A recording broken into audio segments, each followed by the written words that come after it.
हमारा माइंड दो तरीके से काम करता है, सबकॉन्शियस माइंड, कॉन्शियस माइंड। अब चेतन मन और चेतन मन, जो दोनों तरीके के ये हमारे दिमाग होते हैं ना, इसमें से जो सबकॉन्शियस माइंड होता है वो चीजें फिक्स कर लेता है। जो अवचेतन मन होता है, आप किसी चीज को बार बार रिपीट कर रहे हैं, मेरे से नहीं होगा, ये काम मैं नहीं कर सकता हूँ, इससे तो ऐसे हो जाएगा, वैसे हो जाएगा।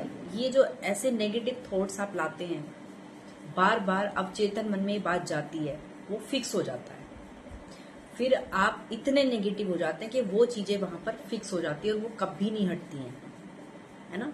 इसीलिए जो इंसान बहुत ऊंचाइयों को छूता है, बहुत आगे बढ़ता है, अपने लक्ष्य को प्राप्त कर लेता है, अपने एम तक पहुंच जाता है, उसका सबकॉन्शियस माइंड बहुत स्ट्रोंग होता है, क्योंकि उसके पॉजिटिव थॉट्स होते हैं।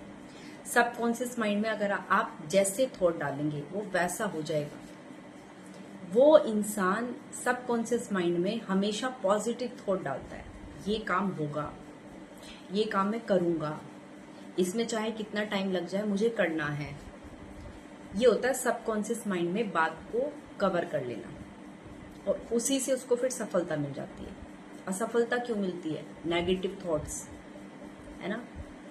जो नेगेटिव हमारे विचार होते हैं वो असफलता दिलाते हैं, वो भी फिक्स हो जाते हैं सबकॉन्शियस माइंड में, वो भी फिक्स हो जाते हैं। बार बार आप ऐसे बोलोगे, मैंने तो ये काम कभी किया ही नहीं है, मैं तो कर ही नहीं सकता, ये तो होगा ही नहीं मुझसे, वो वहां पर फिक्स हो जाता है।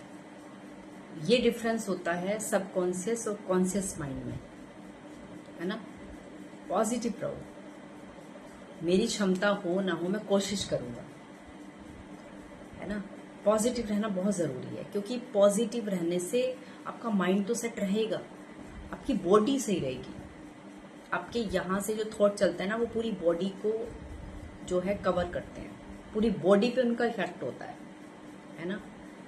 इसीलिए अपने जो विचार चल रहे हैं उन पे भी थोड़ा काम करना सीखो। बहुत ज्यादा डिसबैलेंस हो रहे हो, कोई अच्छी बुक्स पढ़ो। जरूरी नहीं है कि आप YouTube खोल के बैठ गए हैं, स्क्रॉलिंग किए जा रहे हैं, समझ में कुछ आ नहीं रहा है। खुद से पढ़ो, सेल्फ स्टडी करो थोड़ी, किसी के अच्छे विचारों वाली, पॉजिटिव विचार वाली किताबें पढ़ो, उनको उठाओ। जिन लोगों ने संघर्ष किए हैं उनकी हिस्ट्री पढ़ो, उनकी जीवनी पढ़ो, उनकी लाइफ पढ़ो क्या रही है। वहां से भी पॉजिटिव थॉट्स आते हैं जो आपको बैलेंस करने में हेल्प दिलाते हैं, है ना।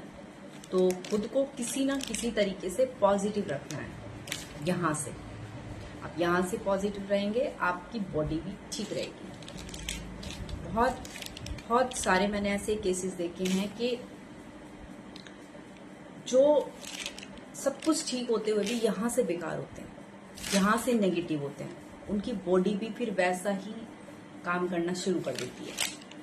फिर वो बहुत सारी चीजें सही होने के बाद भी ना कोई फायदा नहीं होता है, क्योंकि वो बंदा यहाँ से बेकार हो चुका है। उसने अपना सबकॉन्शियस माइंड बिल्कुल नेगेटिव बातों से भर लिया है।